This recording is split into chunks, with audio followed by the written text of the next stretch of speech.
Basically, this will be a continuous engagement. At the beginning of every month, we will have certain publications. In the second or third week of that month, we will put in questions, right, on that same publication. In the third week, we'll assess the level of understanding and engagement with that very question. Then in the last week, uh, we will have something of this nature. So while this one spilled to February is very much because of the fact that activities didn't begin early this year, then the fact that a lot of people are actually overwhelmed with annual returns. All right, so we'll be kicking off in another 5 minutes. But just to prep um, my guests,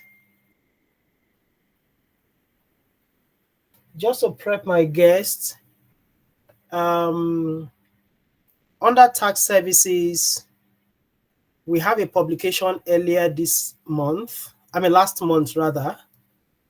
We'll be giving our audience the opportunity to asking questions on the engagement they have with those contents we put out.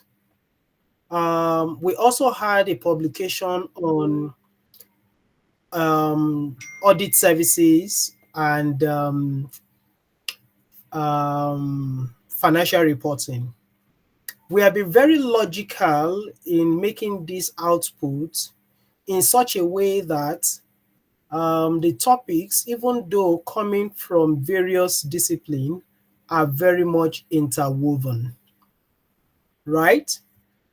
For the audience, try as much as possible, because of time, to limit the questions you will ask to the topic we have for each month, right? By the time we kick off properly, I will put to you the topic we have written on each of the discipline. What is the intention of the firm in doing this? As much as possible, we want to on shelf some of the skill sets we have in the firm as KCP. We also want to be able to build a lot of proficiency among accountants, whether you are working for KCP or you are working in the profession as a whole. Irrespective of the jurisdiction where you are also working, you are welcome. We're open to, in a subsequent month, we are open to having more constructive conversations around what happens not just in Nigeria, but extended to Africa and the world at large. In our subsequent versions of this show, we will be benchmarking every topic of discourse with what happens in the UK. If you're an accountant in Nigeria, what would you have been expected to have done on this sort of issue? If you're in the UK, what would you have done in this sort of issue? If you're in Canada, what would you have done? And a lot of other countries. It may also interest you to note that as of today, we have followers from various, at least we have received consistent engagement from people, I mean, from countries not less than 7 as we speak. UK is one of our regular followers. We have people from Netherlands, we have people from Canada, we have people from the US. So please, I will urge you to take this very, very, very seriously. So we're having more people coming on board.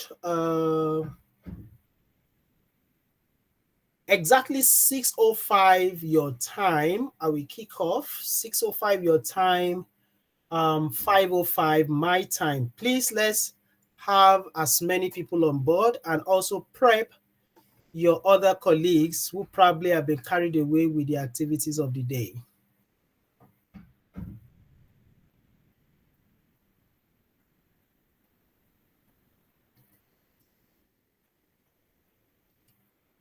Two minutes time, to this time we'll kick off properly.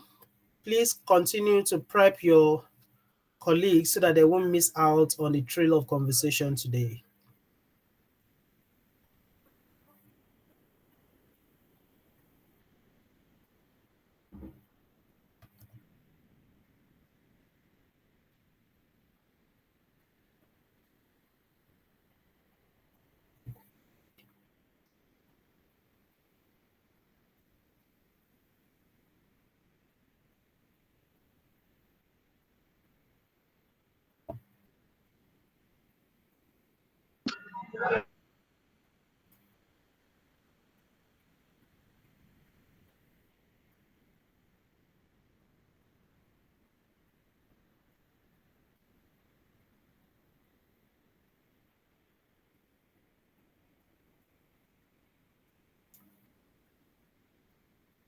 Yeah, at present we have about 12 people on this network. Today's conversation is going to be very, very interesting. Please pick your pen and paper, jot as many questions as possible that you intend to ask in based on what we have published this week. I mean, this last month rather.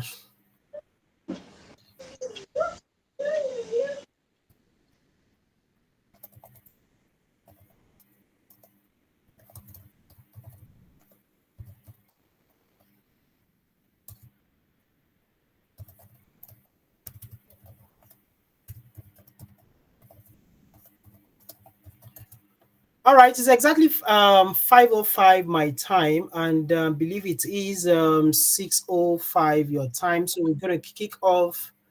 I want to welcome each and every one of you for the session we are having today.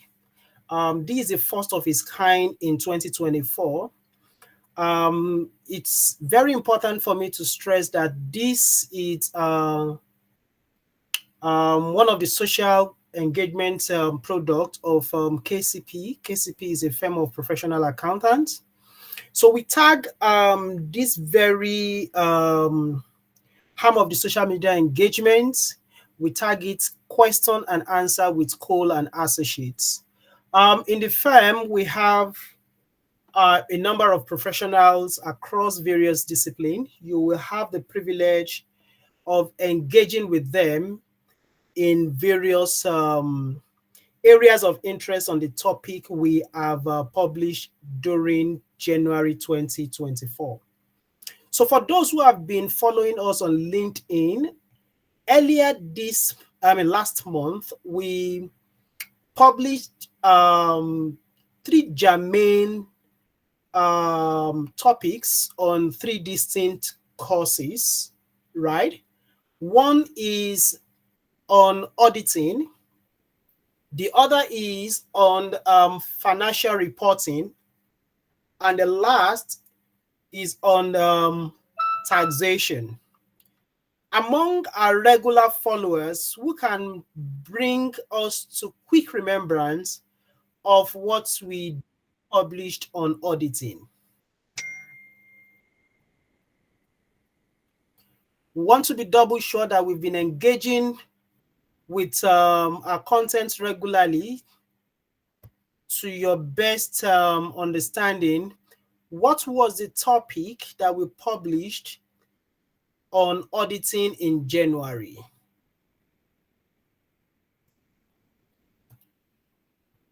Anybody want to volunteer? Is there any volunteer? Please take note. The session is just for 1 hour, 30 minutes, and it's predominantly question and answers. So I'd like to start with who can bring us to quick remembrance what we considered under auditing.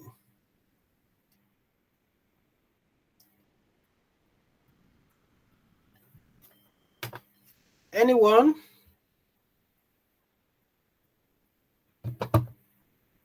Okay, because of time, we did publish earlier. Okay, somebody want to talk? Shola Samuel, you have the floor, please. Sorry. Good evening. Can you hear me? Very well, you can be heard. Okay. If I'm correct, that should be ISA 210. Agreeing the terms of the auditor's responsibility in agreeing the terms of the auditor's engagement with the management. And those charged with governance. That's awesome. Thank you very much, Olusola Samuel. Earlier this month, last month, we published a standard on ISA. ISA is for the new joiners. ISA is International Standards on Auditing. These standards are similar to what we are very much familiar with in financial reporting. While ISA is to auditing, IFRS is to accounting, right? So earlier this year, but in January, we consider one of the numerous standards called ISA 210. Why is this particular standard very relevant? What are the expectations of this standard as expected to be carried out by auditors in practice? What is the statutory requirement of the standard? These are part of the things we have written last month. I will expect that if for any reason you missed out on this, make sure you go back to it and refresh your memory. Don't just limit to that, but also make the social media platform very engaging by bringing up questions or areas that you had want or expect elaborate conversation to be made on that. So for auditors who are engaged by their clients, auditors may be engaged for the very first time, meaning you are doing the audit for the very first time, or it may be a continuous engagement. I would like my colleague, Toluwanimi by name, to give us more clarity on what this entails. What is expected of an auditor when you are taking up a first-time audit engagement, and what is expected of an auditor if it is a continuous engagement? Some of our listeners would like to get more insight on that. Over to you, Toluwanimi. All right. Good evening, everyone. My name is Toluwanimi, as earlier mentioned by Paul. So regarding the agreements of the auditors, I'll be taking the first-time engagement first. So in a case where we have an auditor or an audit firm taking up the audit engagement for the very first time, the auditor has some due processes he has to follow through with before the agreement can actually be accepted on both ends, both the auditor and also the management, right? So for that to happen, the auditor would have to spell out clearly the responsibilities of the management and that of the auditor, so that both parties are in agreement on what they are expected to do and what responsibilities each party is expected to fulfill for the audit engagement to go on smoothly. I would say smoothly. And also, one of the things that the auditor has to do in a time where he's accepting it for the very first time, if it's a company that is not their first time audit, the auditor has to take or receive professional clearance from the outgoing auditor. The outgoing auditor has to give a professional clearance that states that the firm, or rather the company, does not have maybe an outstanding debt to them, or there's no reason why the new auditor should not take up the engagement, probably due to some circumstances or situations that had occurred when the prior auditor was actually on that assignment. So once this has been gotten by the new auditor to take up the engagement, the auditor and the management, or those charged with governance, like we use also, would have to reach an agreement, which is usually contained in the engagement letter. Yeah, Nimi, thank you very much. Let me pick on you there. You've been able to make clear to our audience that there are definite instances whereby an auditor will be taking up an audit engagement for the very first time. And it is very essential in that circumstance to be double sure that for the auditors to be double sure that everything expected of it professionally had been dotted, right? You've also made it clear to us that so it's also possible that you can be an existing auditor for a company, and the firm has no reason, or the client has no reason objecting continuing the engagement with you, or you as the auditor has also expressed your interest in retaining that very engagement. But I'd like to ask this: what circumstance could occur while an existing auditor may decide to discontinue its professional service to its client? Okay, thank you for that question. There can be some circumstances that could lead to an existing auditor refusing to go on or continue with their engagements with a client. In a case whereby there are limitations imposed by the management, and based on the auditor's judgment, he thinks that those are actually crucial aspects that could lead to maybe a misstatement, or leading to him giving a pervasive opinion on the financial statement, right? So these are some of the situations that could lead to the auditor not accepting or refusing to go on again with the engagement. Then in a case whereby the management is refusing to come up with information, where, or the management is so, I don't want to use the word tight-fisted, but the process in itself is not conducive, right? I think that's where the issue of the expectation gap comes in, whereby some people or some staff members usually have the conception that when an auditor is coming in, maybe they are coming to look for fraud, or they are coming to checkmate whatever it is they are doing, forgetting the fact that what an auditor is just coming to do is to form an opinion on the financial statement that will be prepared by the management themselves. So in a case whereby there are misconceptions on what the auditor is doing, this can cause huge problems for the auditor in that case. So whereby the auditor is not provided with unrestricted access to persons or to information that are necessary for the auditor to obtain audit evidences that are actually sufficient and appropriate, the auditor can refuse to go on with the engagement with the client.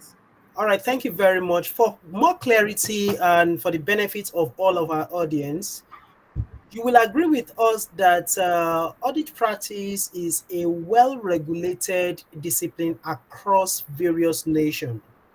So in most countries, just like Nigeria, we have what we call Companies and Allied Matters Act that specifies, among other responsibilities, what is expected of an auditor, right? If you go to the UK, the UK don't use what we call Companies and Allied Matters Act. Rather, we have a similar document, and the content of the document is not different from it's not materially different from what we have in Nigeria. We call it the Company Act.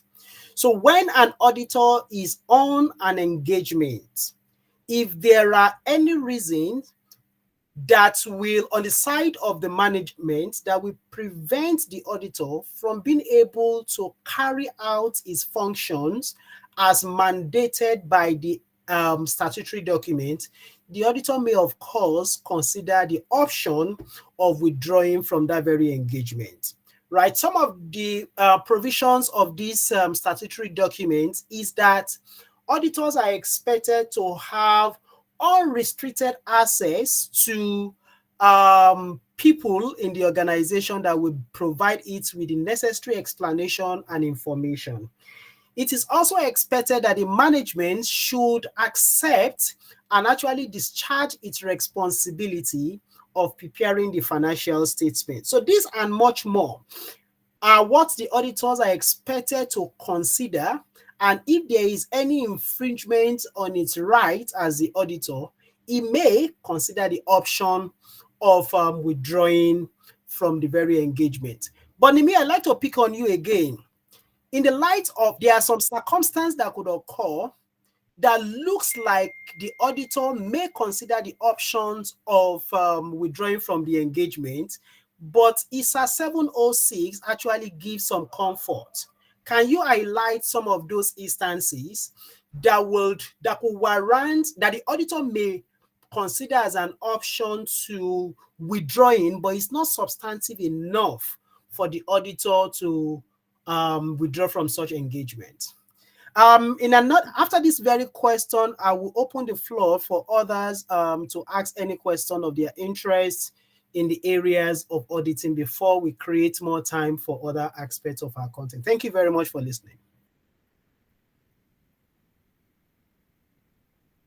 All right, thank you for that. So ISA 706 talks about emphasis of matter. Okay, let me go for the full title. That is emphasis of matter paragraphs and other matter paragraphs in the independent auditor's report. And emphasis of matter is usually included in the auditor's report, where the auditor believes that so this information is fundamental to the user's understanding of the financial statement. So the cases where emphasis of matter can come up in the financial statement is maybe the auditor can see that there are uncertainty regarding the future outcome of, say, the company has a litigation that is ongoing currently, and you're not sure, or the auditor is not sure of what that outcome can be, right? These are informations that can affect the understanding of the financial statement by whoever it is that will be using that. Another case where this can also come up is maybe there are significant circumstances or subsequent events that occurs between the date of the financial statement and the auditor's report. You know, sometimes the date of the financial statement is usually the financial statement of financial year end rather, and when the auditor's report comes up will be months after. So in case there are situations or circumstances that happened between that period, and to the auditor's judgment or in the auditor's judgment, it feels like these are informations or circumstances that are relevant to the understanding of the financial statement by the users. You know, for financial statements, we have a lot of users. We have different people that use, we have investors, we have normal floor members like us, we have staff members, we have the board of directors and other people, even the government, that will be privy to such information. So where there are situations that have occurred that might not necessarily lead to modification of the opinion of the auditor, but the auditor feels like, or in his judgment, professional judgment, he finds it necessary to disclose those information to users of the financial statement, the emphasis of matter paragraph will be included in the auditor's report.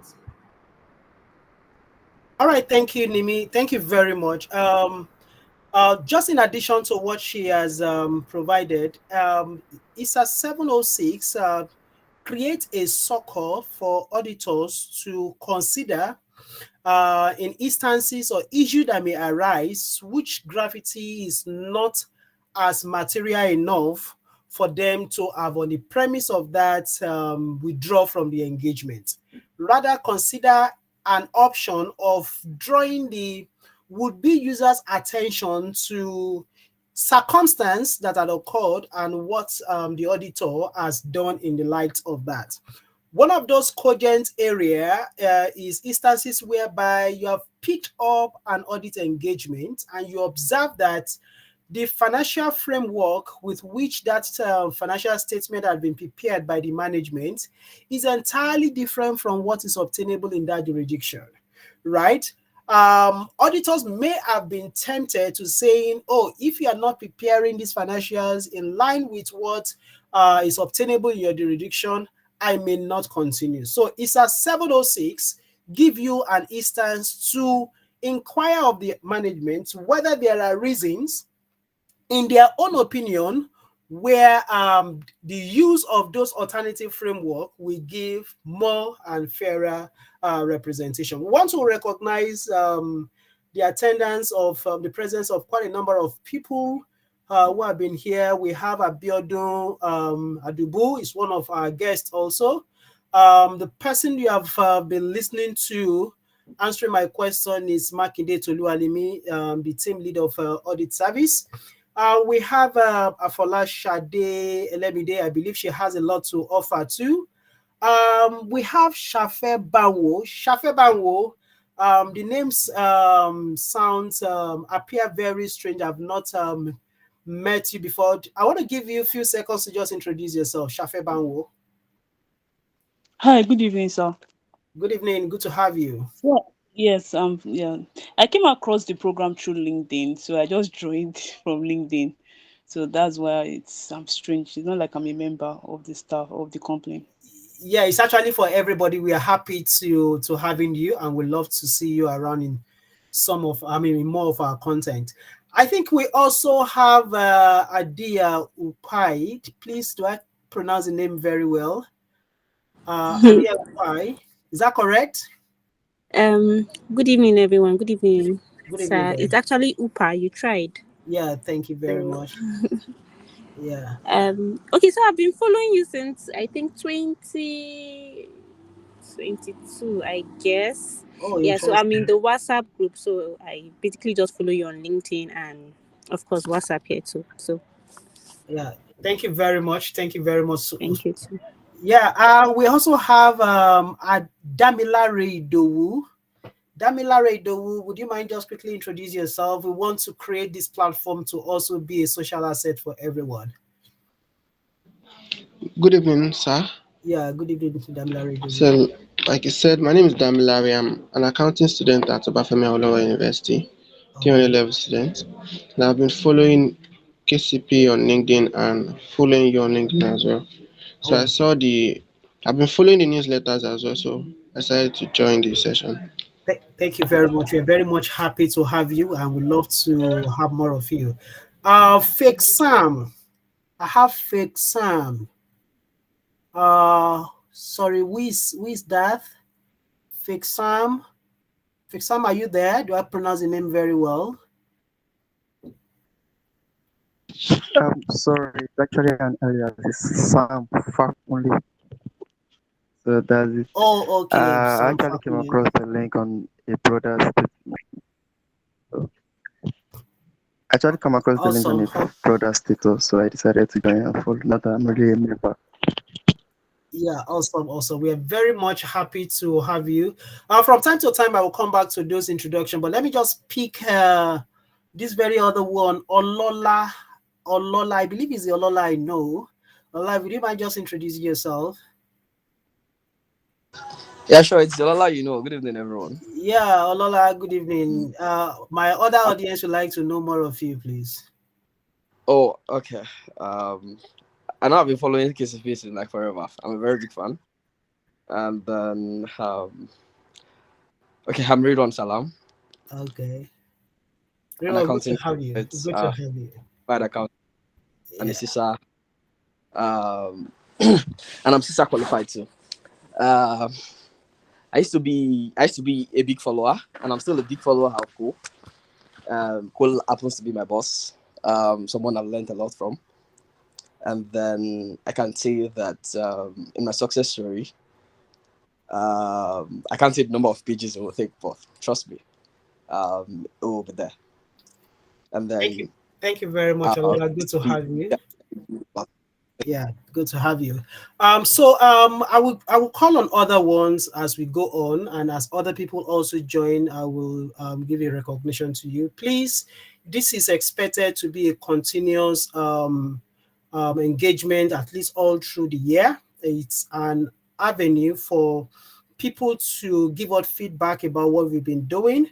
And if there are areas they want special clarification on, especially on the content that we have pushed out, you'll have this platform to asking your question. So what we have been talking about is a 210, and we've given certain introduction to that. I believe one or two people might have one or two other additions they want to make to this, or have areas of questioning. This is a platform for you to ask in those questions.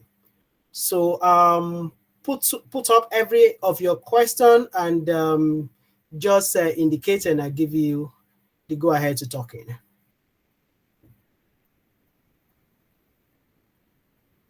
So while we are expecting that, I want to put Olola on the spot. Olola is my I don't like to call him people my star. He's my very good colleague in practice, and at the very earlier part of his career, I think we had good rapport.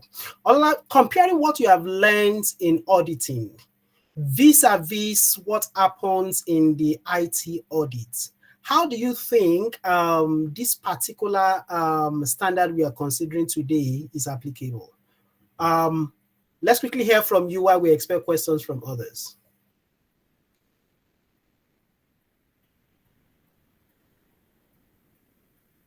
I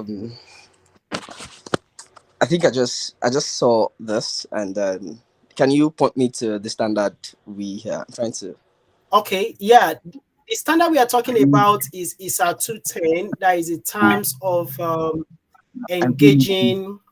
When you want to engage an auditor for the very first time, of course, you need to agree certain terms, right?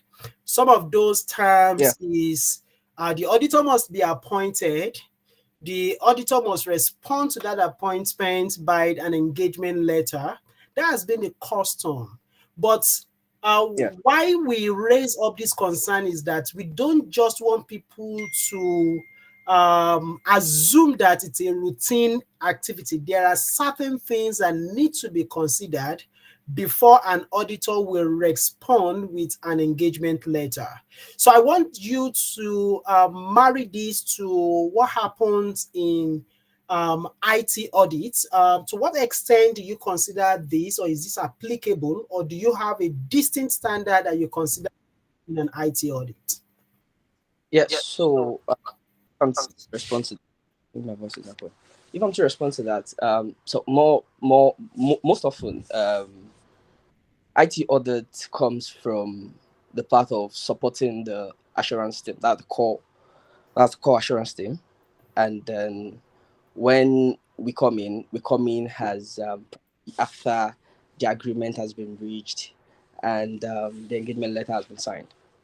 But what often comes to the IT audit team, because we tend to come in as specialists and not part of the audit team per se, right? The audit team goes in for the financial aspect, the legal bit, and all of that, while the audit team, while the IT audit team comes to test the system that produce the financial statements.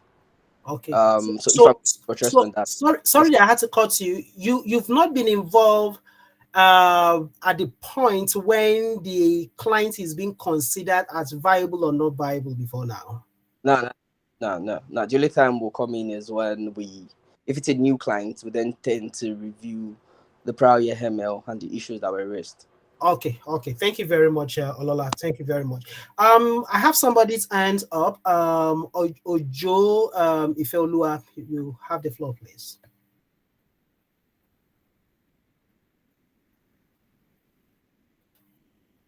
Ojo Ifeolua, are you there?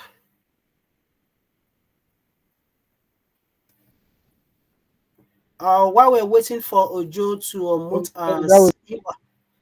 Okay, are you good now? I think you've not unmuted. Unmute yourself so that you can talk.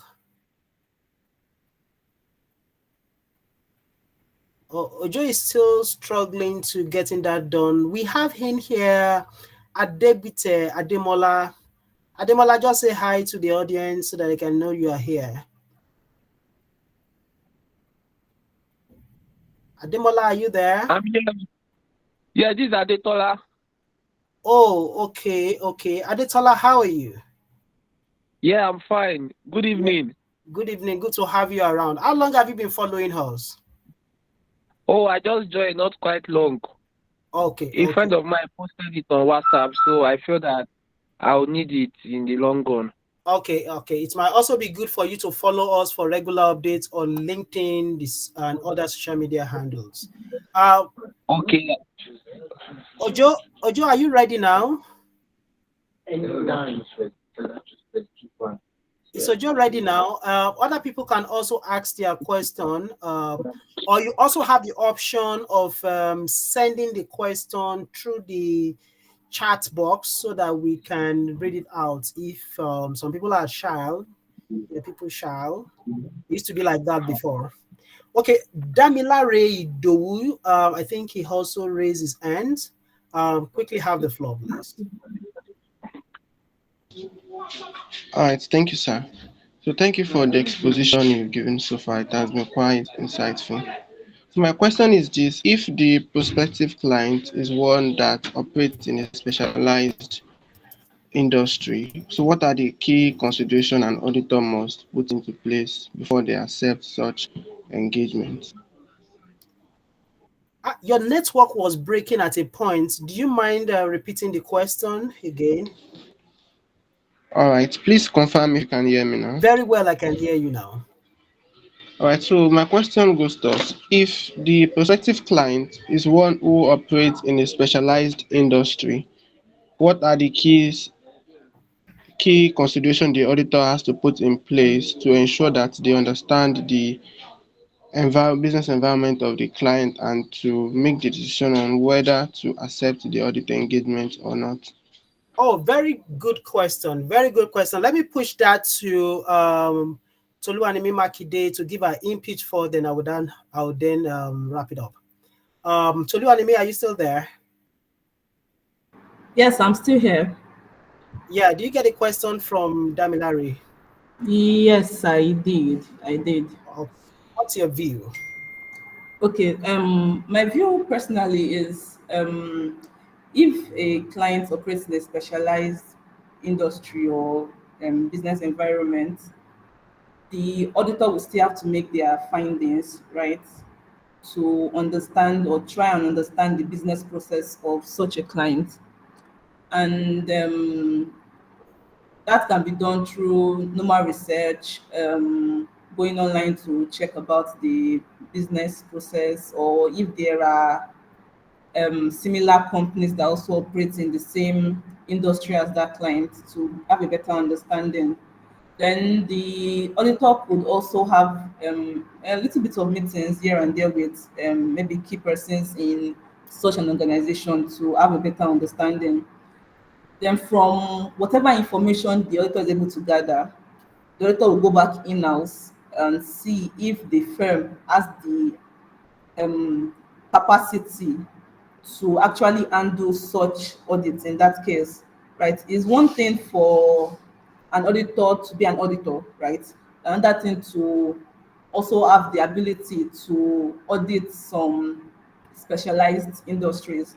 So in a case whereby the audit firm sees that maybe they don't have the staff strength, or they don't have the know-how rather to be able to carry out such an engagement, it will be up to the maybe the managing partner or the engagement partner to now make the final decision on whether or not such an engagement will be accepted by the firm.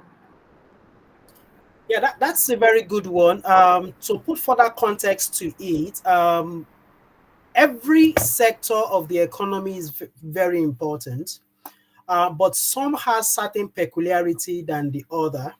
And one of those peculiar industry is what we can call insurance sector. So assume that you are an auditor and you are picking up an audit engagement in such sector of that nature. Quote and unquote, you as the auditor does not have to understand every shesheniga in that industry. You have certain responsibility that the regulator of that industry, in this case NICOM, will have imposed on you as the auditor. So the first point of call is, first of all, for you to recognize your responsibility as the auditor. One of those primary responsibility of you as the auditor is to expressing an opinion on the financial statement of that very company. So financial statement of what? You now have to drill down. What are the expectations of that regulator on its subject when it comes to financial disclosures and presentation? So you need to review those standards that are applicable to that industry. You need to understand not just the industry practice in that part of that particular company, but also its internal process. So there are no shortcuts to understanding this. You need to have leverage from internal trainings that is expected to have been organized when a firm is considering that kind of client. Then two, you need to have leverage on friends and what happens in the industry. Irrespective of as many understanding you have gathered, you need to also hear from the clients. What are their expectations as required of them by its regulator? What are their own internal process? As you are doing that, you will benchmark that with the risk and the uncertainty that may be prevalent or peculiar to that very industry, right? You benchmark all of that together and consider, coming back home, do I as the auditor, do I have the requisite hands-on and skill set, not to just do my work as an auditor, but be able to do the right planning around the risks and the uncertainty that comes with that very industry, right? In practice, what happens is that there are instances whereby you have appraised yourself and you find out that you may not be able to address all the concerns. You may consider the option of leveraging on the competence of fellow other firms that have better hands-on that particular, of that kind of engagement. And where you could not leverage on that, a number of times you might need to withdraw from that very engagement. Please, contrary to what happens in Nigeria, where many people may want to pick on anything, you have a value of the profession to protect. You have your name to also protect. Don't feel shy to say you don't know when truly you don't know. Don't feel shy to asking for help when truly you know you have certain weaknesses. So as auditors or accountants, we don't expect you to know everything, but you must have that teachable spirit, the willingness to learn, and be very truthful in your words and in doings when you have certain challenges. I believe that addresses your question, Damilare. Any Yes, other it does. question? Yeah. Any other question from any other person on that subject? While we are also expecting questions from other people, we also have Lydia Oluwaferomi here, Fuhad Olamide, we have Mary Ogunyemi. The names I'm not too familiar with. I'll just give them one or two few seconds to just introduce themselves. Mary Ogunyemi, Can you briefly just introduce yourself? We love to. Yeah, Um, good evening. Good Good evening, evening. sir. Good evening, everyone. So it's a pleasure to be here. I've gotten one or two things today. Yeah, I got to hear about KCP from Abioye Daniel. I mean, like, he has been like saying a lot about how KCP has been like a huge part of him. So he shared like the program with a couple of us and encouraged us to join. So yeah, that's why I'm here. And I think it's been an insightful session so far. Thank you very much. Thank you very much there. Thank you very much. Is Daniel around? Yeah, I think he's on the call. Oh, Daniel, where are you? I didn't see your name here. Yes, good evening, sir. Oh, Daniel, you are there. How are you? Fine, sir. Yeah. Yeah, for those who may not know Daniel, Daniel actually also worked with KCP for a while, and we enjoy every moment with him. Thank you very much for even still following through after you went back to school. Good to have you. We have Michelle Daniel. We want him to get settled while we give him the audience to introduce himself. But while we are still expecting questions from other people, what we've been talking about thus far is auditing, terms of agreeing an audit engagement, what an auditor is expected to doing, what understanding is required of an auditor, what consideration should the auditor put in place before agreeing the terms of an engagement or agreeing any engagement? What are the circumstances that could occur which may prompt an auditor from not accepting an engagement or putting up certain comfort before accepting the engagement? Right? We've discussed about a number of other things, and I would just encourage you to follow us on our LinkedIn and other social media handles and get more updates.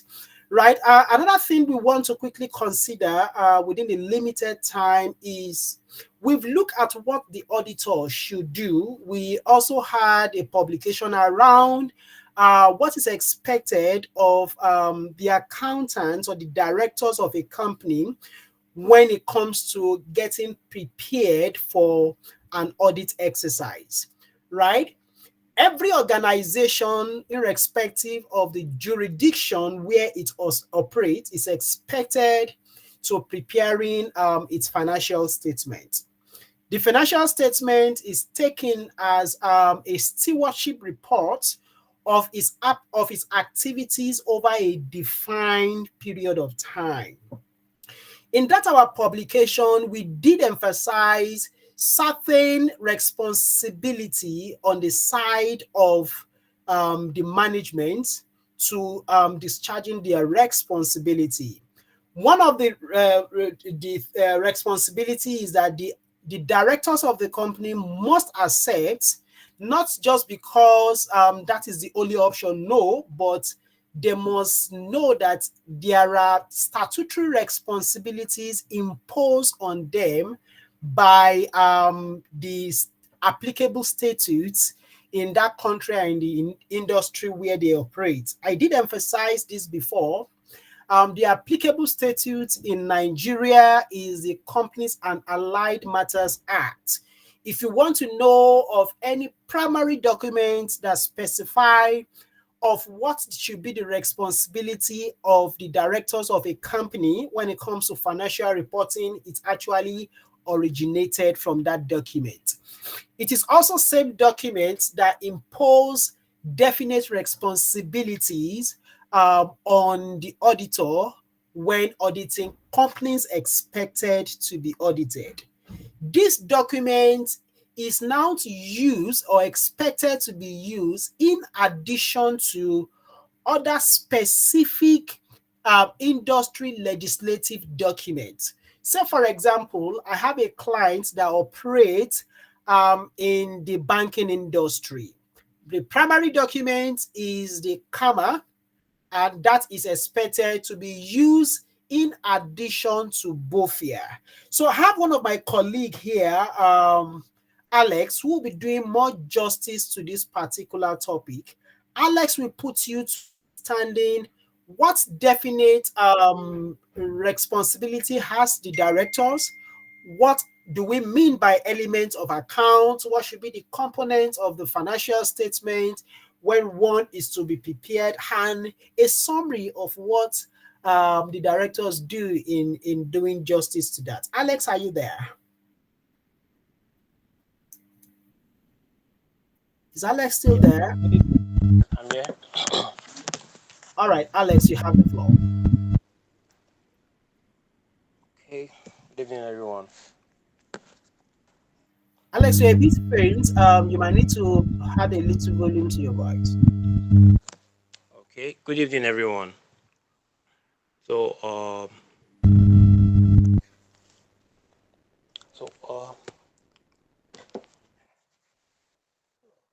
okay. The responsibility of the director towards preparing the financial statement.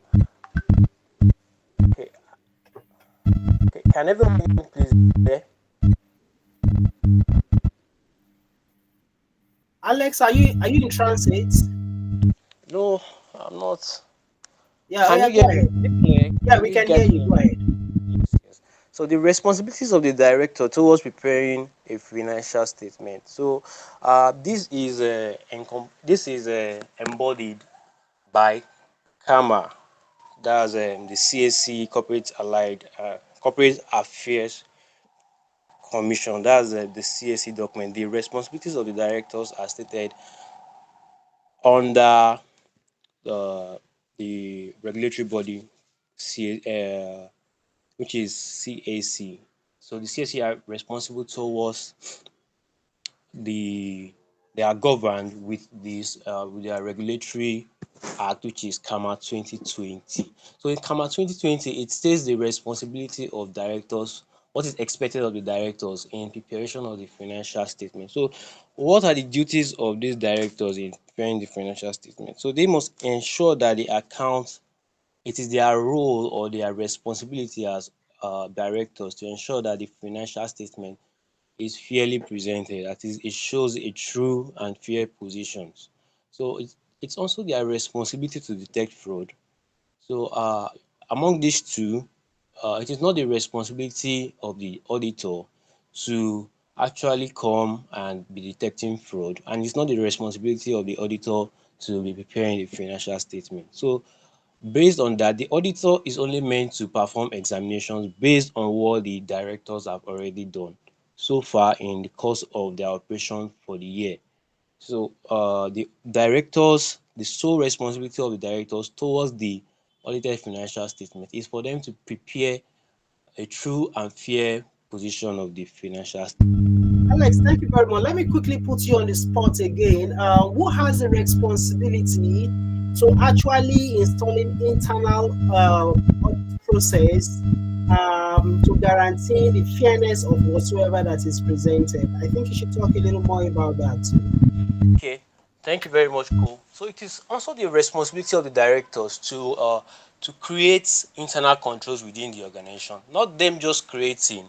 They are supposed to ensure adherence to these internal controls. So if they guarantee and ensure adherence to these internal controls, it gives or it lessens the work if adhered to, lessens the work of the auditor, because it is assumed that if the internal control is a very strong one, the auditor has less audit procedures to carry on their engagement. But all right, thank you, Alex. Thank you very much, Alex. The point my colleague is trying to making is that yes, we have been able to establish the fact that audit has to be done, but audit on what? Audit on financial statement prepared by the management. Who has a responsibility for preparing this financial statement?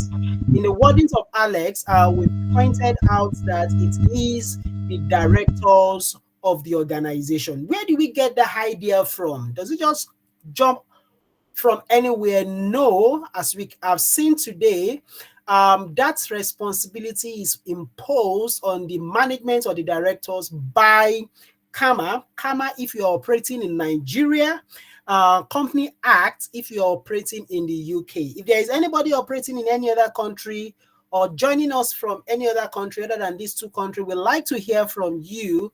What is a legislative document similar to that of CAMA and the Company Act? Right. While we are waiting for other people to still ask their question on this, Alex also put to us that it is not just enough for us to prepare financial statements, but we must attest to the output of the process that gave rise to that financial statement. So if you find yourself as a member of the directors of any company today, one of your responsibility, even if you are not the accountant in that very organization, you need to join force with other directors to implementing process that will validate the authenticity of every output from that organization. That is why we have distinct disciplines like the internal auditors. They help to ensure that the operational policies of the company is made in such a way that it will enhance and attest to faithful representation in every financial statement. Alex, I'd like to put you on the spot again. When preparing financial statements in Nigeria, we sometimes hear of accounting standard. Can we enlighten the audience about what that entails and what is applicable in Nigeria? So, thank you very much, Cole. So, for the preparation of the financial statement, we as directors, you can't say you are preparing, or as accountant, you can't say you are preparing the financial statement just by preparing it. It is certainly guided by principles, it's guided by rules, it's guided by policies. That is based on what is expected internationally. That internationally, we are looking at the IFRS standard that guides the principles of you preparing your financial statement. Then, not only IFRS, then we also have the GAAPs. The GAAPs are also used to prepare financial statement, but the GAAPs is only limited to the US and some other peculiar organizations in the UK. But for Nigeria, in quotes, the most acceptable way of preparing the financial statement is the International Financial Reporting Standard. So this guides us expected to the minimum requirement of what's supposed to be presented on the financial statement. Alex, let me quickly pick on you there. Are you saying that there is no GAAP in Nigeria? GAAP in Nigeria, it's a very scarce one. Some organizations use GAAP, but it's not advised that they stick to GAAP because Okay, so for the benefit of our audience, I like to put this clarity to this. Don't forget, one of the objectives of this talk show is to learn, unlearn, and relearn certain things that are very essential in accounting practice. It is very important for us to take note that every reporting jurisdiction in Nigeria, in the UK, in the US, in Canada, every reporting jurisdiction has what we call GAAP. Generally accepted accounting practice is applicable everywhere, right? Prior to Nigeria's adoption of IFRS in 2012, we used to use an accounting standard called SAS. That is called Statement of Accounting Standards. So when we have financial statements that are peculiar to Nigeria, as it was the case with SAS, we will say that that statement has been prepared using NGAAP. That is, that particular generally accepted accounting practice is only peculiar with Nigeria. But after the adoption of IFRS, does it mean we are still not using GAAP? No, we're still using we of course we're still using GAAP, but the GAAP is now called IFRS GAAP. That is those generally accepted accounting practice that have been considered in forming the accounting standard called IFRS, right? What is being used in the UK is also still called the GAAP, but UK has two distinct standards that addresses two peculiarity. If you're a company that is quoted on the stock exchange market, the London Stock Exchange market, right, you are expected to preparing the financials in line with the IFRS UK, right? IFRS UK, as it is so called, means that UK actually adopted the IFRS, but has ensured that it is contextualized to the local peculiarities in the UK, right?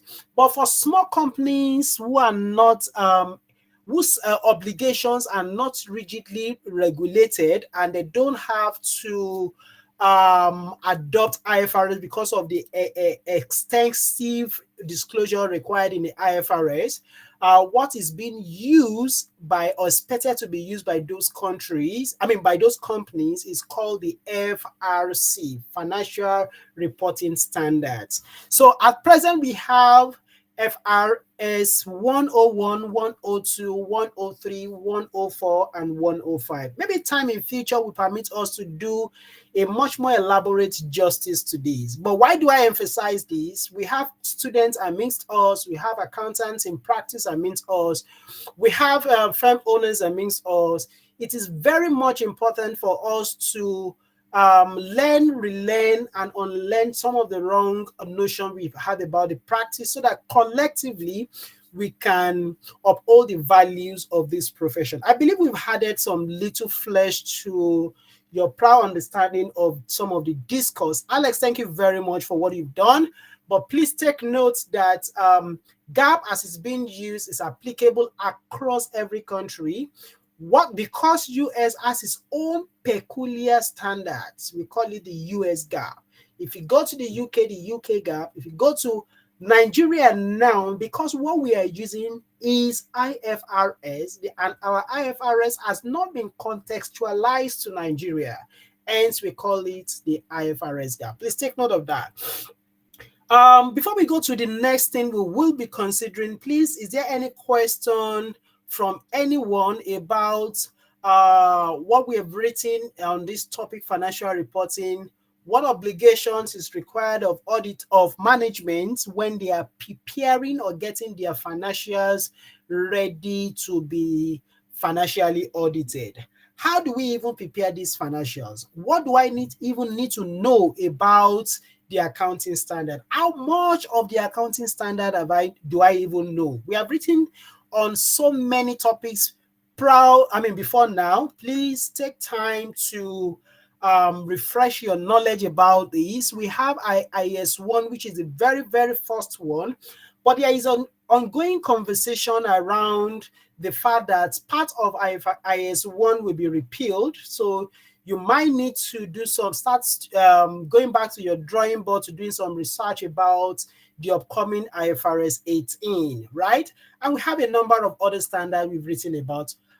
Please make diligent research and do the profession proud. And for those who are still in school to be graduated anytime soon, also equip yourself with the right information so that you will be the right candidate for your preferred employer. Any question from anybody before we look at the tax perspective today? Anybody?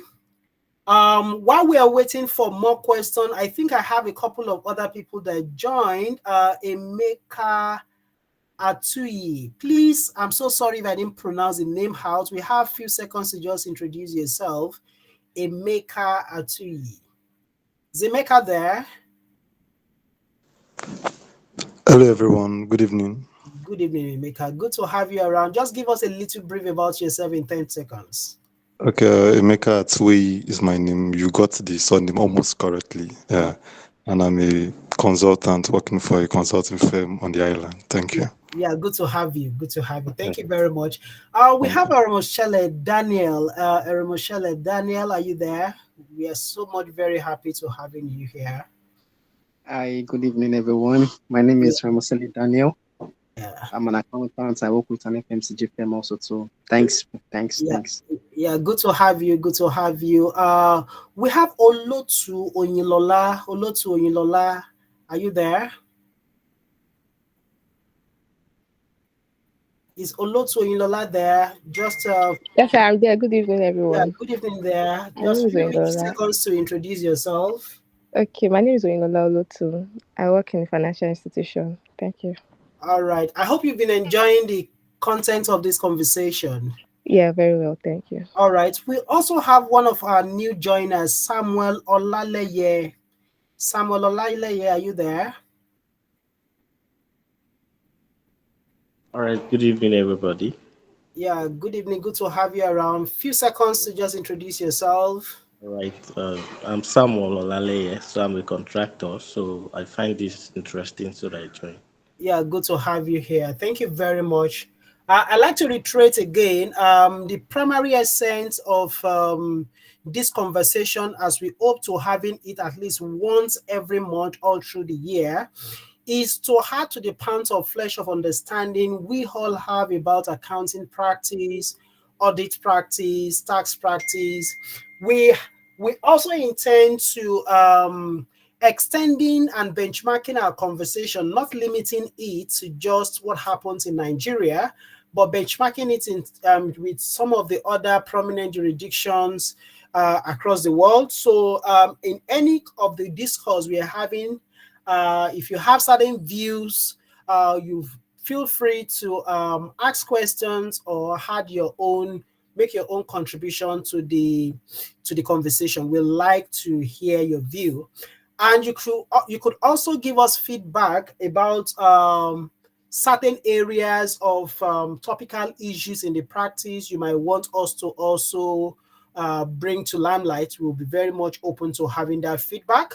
For those who have not been our regular followers on LinkedIn, please do well to follow us on LinkedIn and other social media network handles rather. Then if you also think that you know or you are in a network of people that the subject of this discourse could add value to, please feel free to sharing the link with them, and we'll be more than glad to having them amongst us.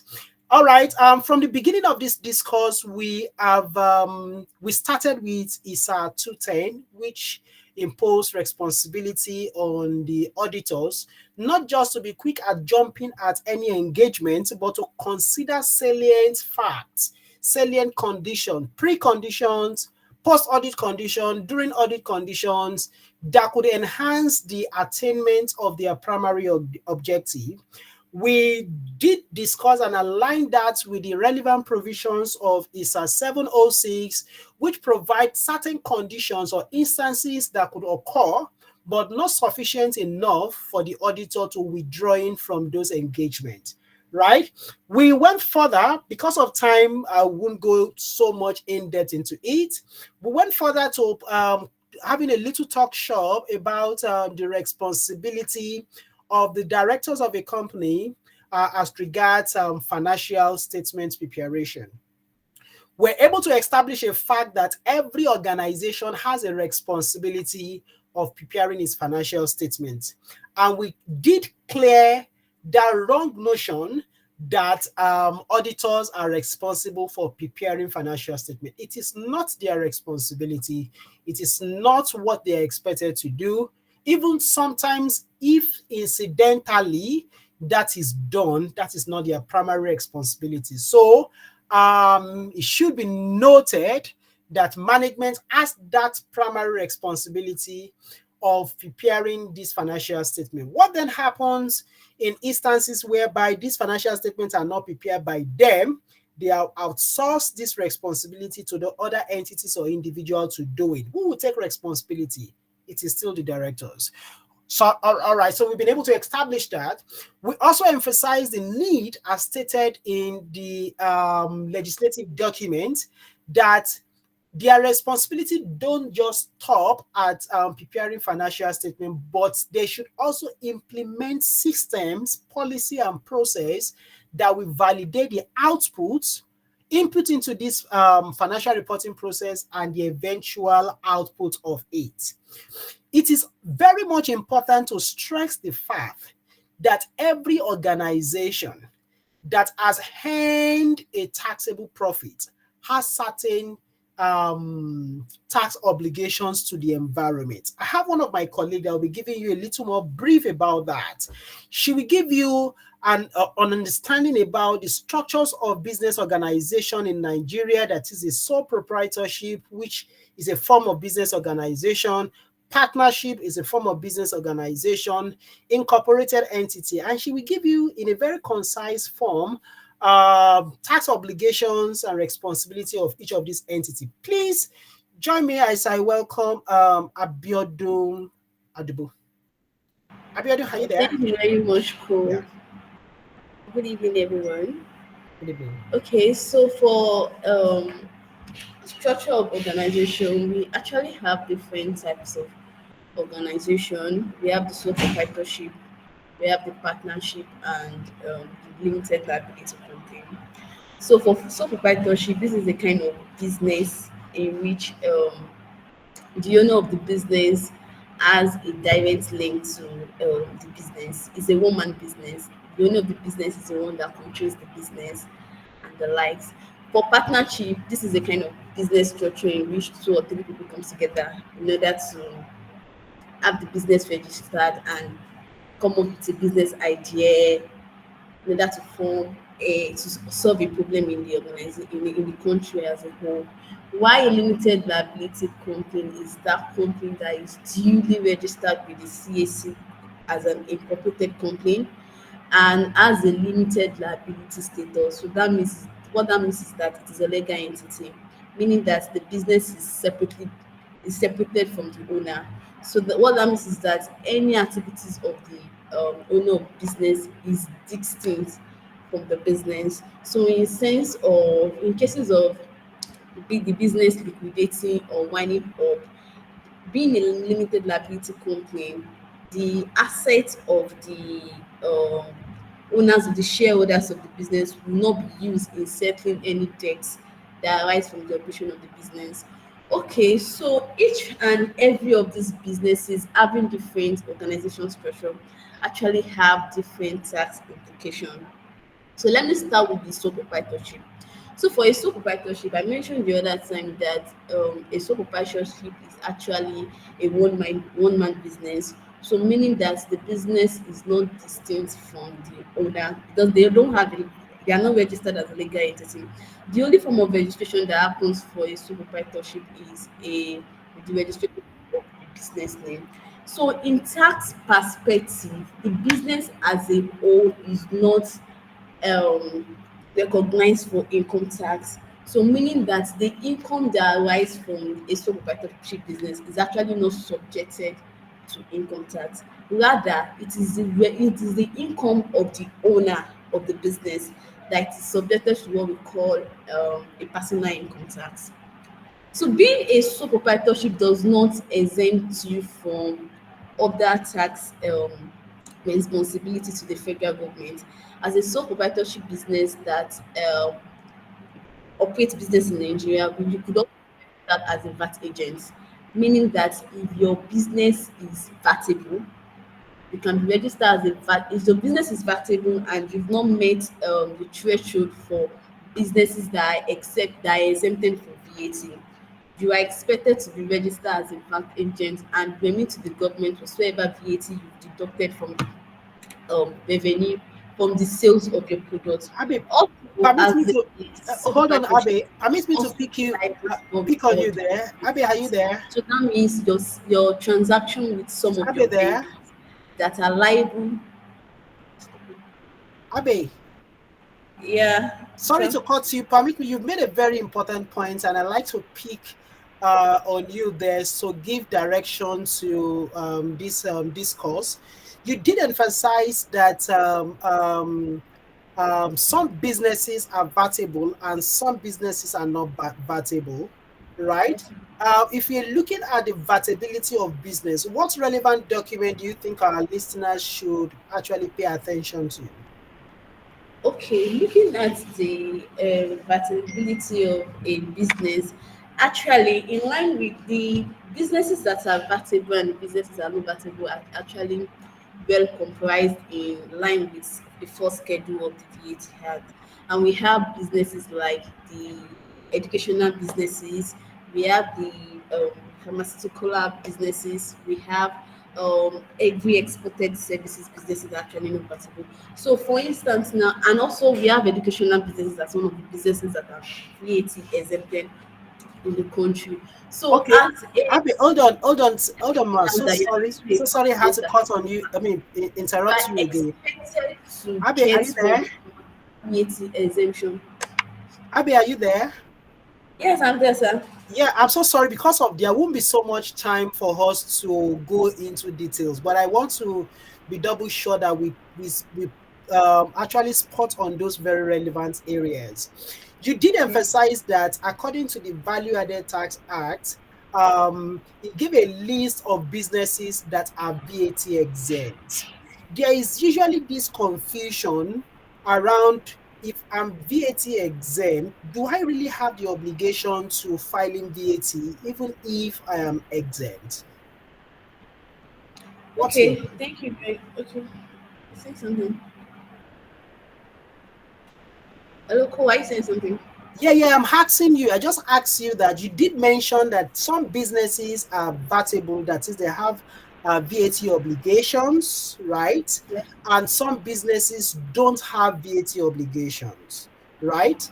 You did emphasize that some of these businesses, as contained in the first and second schedule of the Value Added Tax Act, we have a list of those businesses or form of services or goods that are VAT exempt. And I Yes, said sir. that if you have, say, for example, a company that render medical services, and we know that medical services is VAT exempt, does that sort of company has obligation to filing VAT? Okay, actually, in line with Section 15 of the VAT Act, this is the section of the law that actually applying the filing of return. So the law specifically sets that companies that are within the 25 million threshold and companies that are VAT exempted are not expected to file VAT are not expected to file VAT return. But in the country where we find ourselves, we have most of the laws that are just there without enough implementation to guard them. So it is just advisable for every company, whether you are exempted, whether you are not exempted, to file the VAT returns. So as a company exempted from the VAT has, you are filing the VAT return does not necessarily means that you are paying any VAT due. What you are filing is just a new VAT, attesting to the fact that you don't have any vatable service for that period to file from. All right, thank you, Abby. Thank you very much. So to wrapping this up and to give a few more minutes for others to asking questions of their interest, we've been able to establish the fact that organizations, especially as responsibility imposed on the directors, are to preparing the financial statement, right? They are also expected to ensuring that right internal control policies and processes are there to validate the output of the business process. More importantly, organizations also have that obligation to discharging their civil responsibility. One of those responsibilities is, of course, paying your taxes, how it should be paid, when it should be paid, and on the appropriate manner, right? Every organization, to determine what sort of obligation you have tax-wise, ABIA has been able to establish the fact that we need to pay attention to the business structure, right? By that, we mean certain businesses are registered as a business name. And business name in our words is not liable to corporate tax, right? I believe I'm speaking your words and interest, Abby. But this set of businesses has certain tax agency responsibility. They have to remit payee on behalf of their staff. They have to VAT when they meet the obligation threshold. But even if they don't meet the obligation threshold, they still have to file because of the processes in Nigeria. I'd like to emphasize that the process with regards to this in the UK is a little different, right? While the minimum threshold in Nigeria is the 25 million, if you are operating in a industry or business that is not VAT exempt, you need to hit that minimum threshold before VAT can be charged. But on the reverse side, in the UK, the minimum threshold for businesses that are VATable is £85,000. So because of time, please let me give, is there anybody who has any question that might want to clarify on any of the discourse we've had thus far? But if not, I'll quickly do a wrap up to this and we'll be on the lookout for the next section. 6:30 on dot, we need to wrap up this conversation. Any question from anyone? We have Joel here. Joel Kadri, good to have you. Joel has also been our regular follower. Joel, do you mind to just take a few seconds to greet the audience?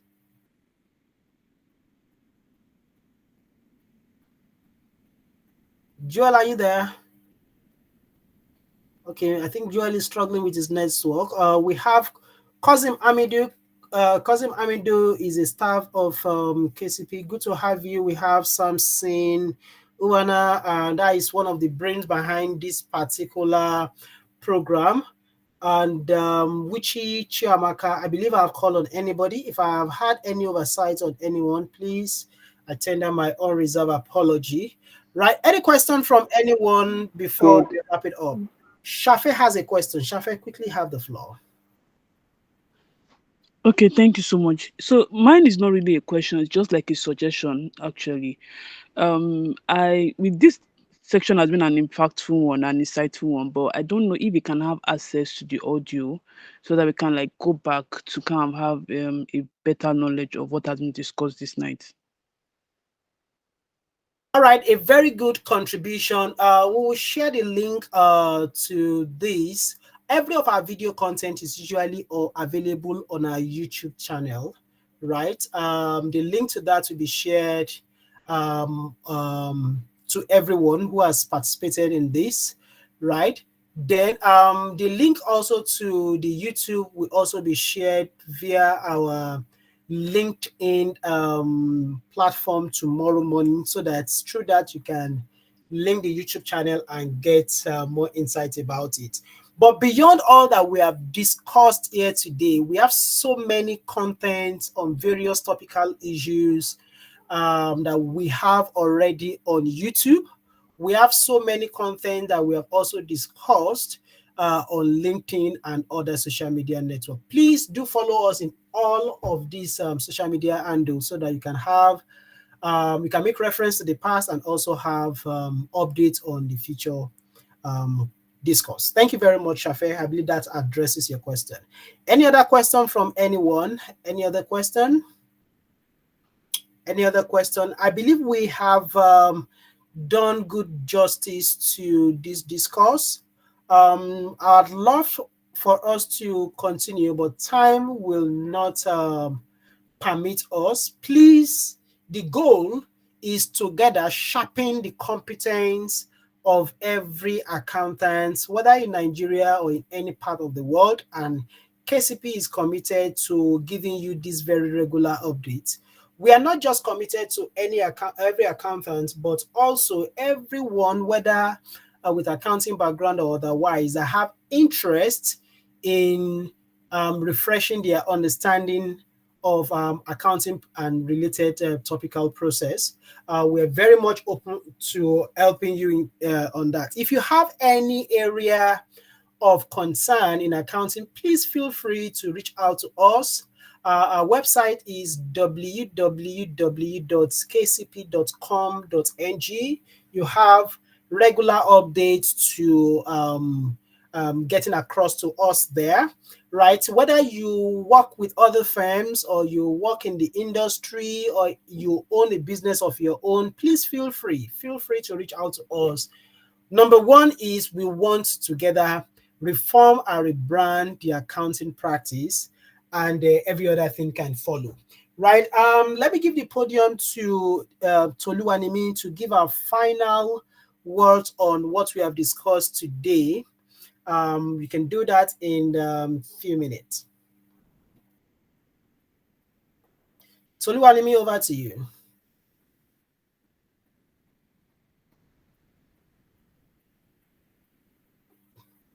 Tolu, are you there? Okay, if Tolu is trying to put herself together, Alex, what's your final word on what we have discussed today?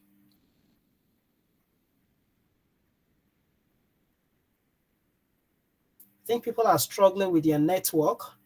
Abe, is your network better? Any final words from you? Okay, yes, sir. So my final word for what we've put out today for everyone is that as an accountant in various firms, one of our major and core objectives is to see how we can utilize effective tax planning in minimizing the tax liability of our various complaints. And this is seen in utilizing the various exemption, incentive, and relief we have in the tax practices. Thank you. Yeah, Abiodun has put her words as a taxman. In our words, she's encouraging everyone to use and explore every opportunities, loopholes in the tax laws to ensuring that legitimately tax exposures of your clients are minimized. I think we have somebody who raised his hand to want to talk. Joel, you have the floor in a few minutes. Good evening, Mr. Adekunle Ko. Good You evening, called sir. my name earlier on, so I was actually battling with my phone. So, but now I'm on. So, but I didn't get the point where you called me in. So I was trying to ask why you called my name in. All right, I called you to recognize you and introduce yourself to the house. Oh, thank you very much, Mr. Ko. My name still remains Kadri Sweme, and you are my mentor. The last thing I know is that you are my mentor, and to every member of KCP, down from Nimi, Biodu, and the likes, and others that have also left. That's a wonderful firm. It's a place. This kind of program is very good for us, and I want to say thank you very much, Mr. Ko, and the whole family of KCP. I still remain a family member. Thank you so much, Mr. Ko. Thank you, every member of KCP. Yeah, thank you very much, Joel. Good to have you, and we're very much happy that you are still a regular follower of KCP. Thank you very much for making this today, and we hope to having you in our subsequent talk shop. Nimi, are you there now? We need to have final words from you. Alex, are you also there? I'm waiting. Thank you, sir. Yes, I'm here. Okay, good. As an auditor, on the topic of discuss today, would you mind to just give the final word to the audience? Okay.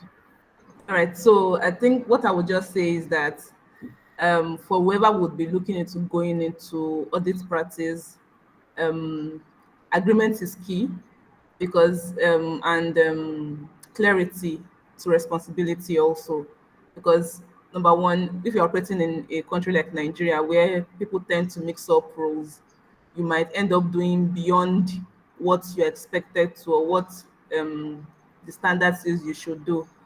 So it's very essential that whatever party will be involved in, whatever engagement you are doing, gets to understand and know their responsibilities.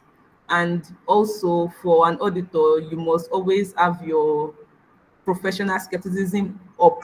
you don't just accept anything that you get, and always make your own findings.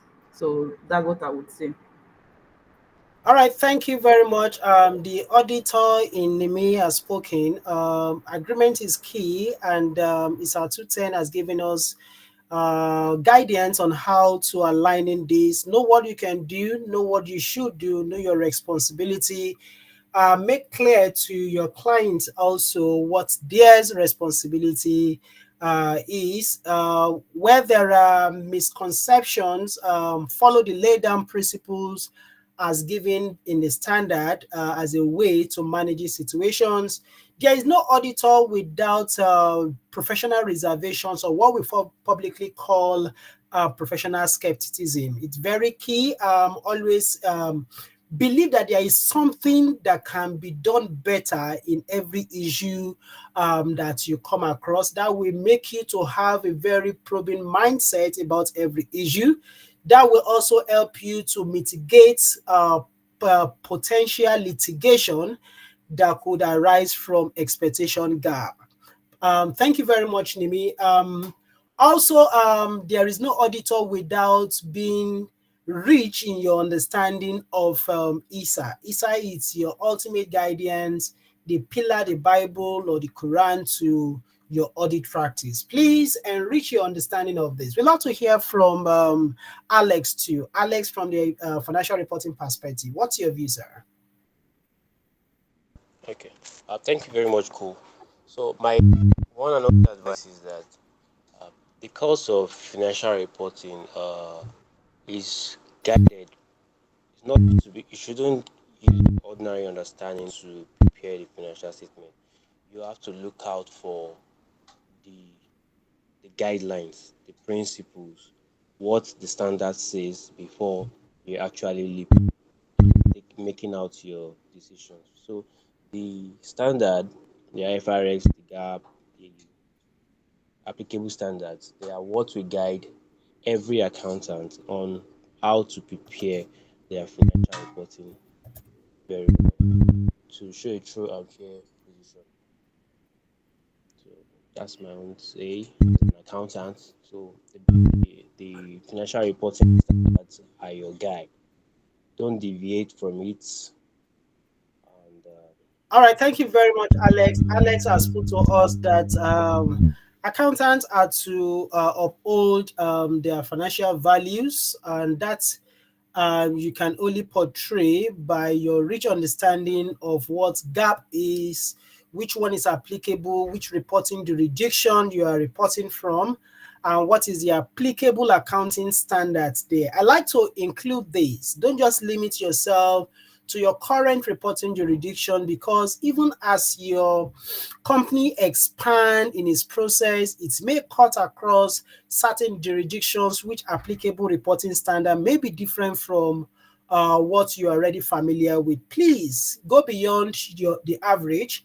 Try to learning more about what applicable reporting standard is in use in other potential jurisdictions of interest, or the one your business or that of the business of your client or employer may grow into. I wish you all the very best. Thank you very much for being part of the success of today's event. We look to having you in a subsequent talk show. Please continue to engage with us in all the social media platforms. We are on LinkedIn, we are on YouTube, we are on Instagram, and many other more. And for more updates, you can also check us out on our website. I wish you all the very best. Please, let's make the best of this platform to building a social capital. Get to understand and know each other. Don't just come in here, listen to us, and bristle out. Let's try to mingle. We can actually make business relationship and other opportunities from this avenue. I wish you all the very best. Please, if you are not on our WhatsApp mentorship platform, which is one of the places we dish out our various content, please be on the reach out to Matilda. Are you there? Can you quickly put up your number so that I can see? Is Matilda there? All right, so that is Matilda's number. Message her if you are not currently on the KCP mentorship group. Then if you also know other people whom you think that what we offer may be of value to you, please help us to reach out to them, share the links of our various content so that they will be well informed. Thank you. Good night and enjoy the rest the day has to offer. Very much, everyone. Thank you so much, sir. Thank you.